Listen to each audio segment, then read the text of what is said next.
Have you ever noticed how the news covers the same event in completely different ways? Especially when it comes to Israel and Palestine. The story can feel so confusing, almost like you're getting two different realities. So, for this explainer, we're going to dig into the sources to understand exactly how these narratives get built. So let's start with the big one, the foundational question, really. Who is actually deciding what information you see every day? According to the sources we've looked at, figuring this out is the absolute first step. Okay, so according to the source material, the first piece of the puzzle is how the story is even told in the first place. It's all about the media's structure and the very specific language they choose to use. So first up, let's talk about who owns the news. The sources point out that just a handful of massive corporations, we're talking Disney, Comcast, you know the names, own most of the news outlets you see. The argument here is that when you have that much consolidation, it can really limit the number of independent voices and shrink the range of perspectives you get to hear. And this control can show up in really subtle ways, like in the framing of a headline. Just look at this comparison from the source material. On the left, you see Palestinians killed. It's passive. Who did the killing? It's not clear. But on the right, it's Hamas attacks. That's an active statement. You have a clear aggressor and a clear victim. The sources argue this tiny difference in language has a huge impact on how we assign responsibility. And it's not just headlines, it's the specific words themselves. The sources we reviewed really zeroed in on this. For example, when the media calls something a clash, it makes it sound like two equal sides are fighting. But, they argue, that word choice can totally erase the context of an occupation. And, at the same time, labeling any form of resistance as terrorism basically delegitimizes one side's actions from the get-go. But these media narratives don't just appear out of thin air. They're connected to the real world. So next, the sources we're explaining point to some really powerful political and religious forces that they say are working behind the scenes to shape U.S. foreign policy. All right, take a look at this number, $3.8 billion. According to the Congressional Research Service, that's how much military aid the U.S. gives to Israel every single year. And here's the key part. It's unconditional. There are no strings attached about how it can be used. And this policy, it's been rock solid for decades, no matter who's in the White House. So you gotta ask, why does that policy stick around? Well, the sources point directly to the influence of lobbying.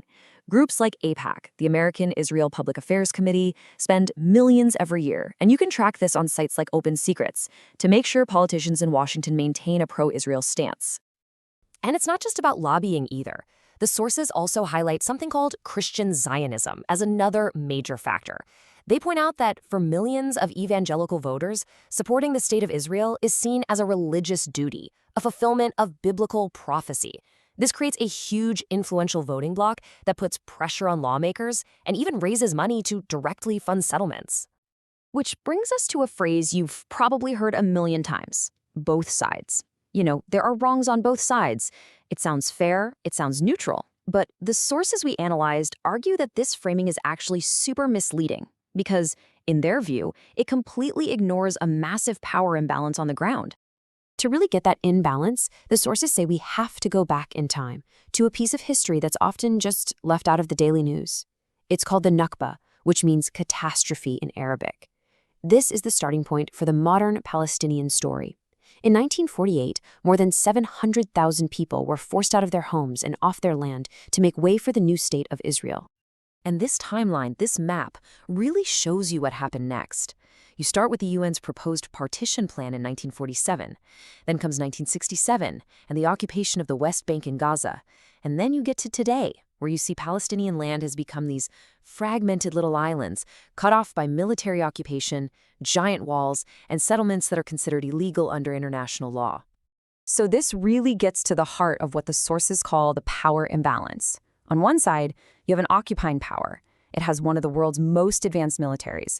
Its citizens have full legal rights, and it's got powerful international support. On the other side, an occupied population.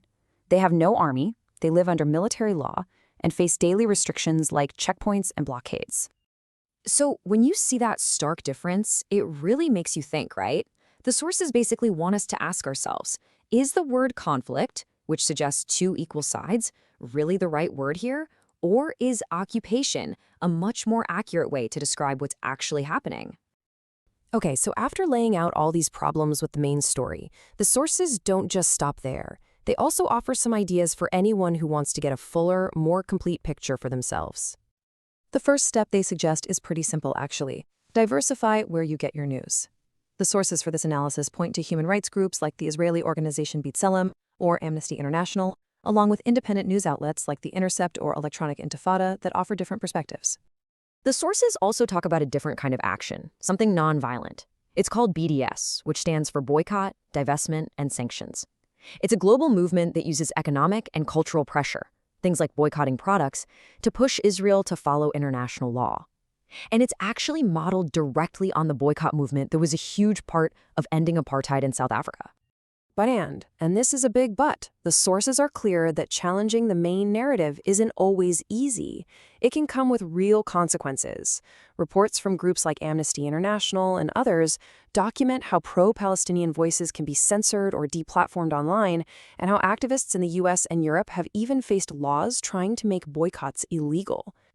And all of this kind of circles back to one big central question that the sources are asking.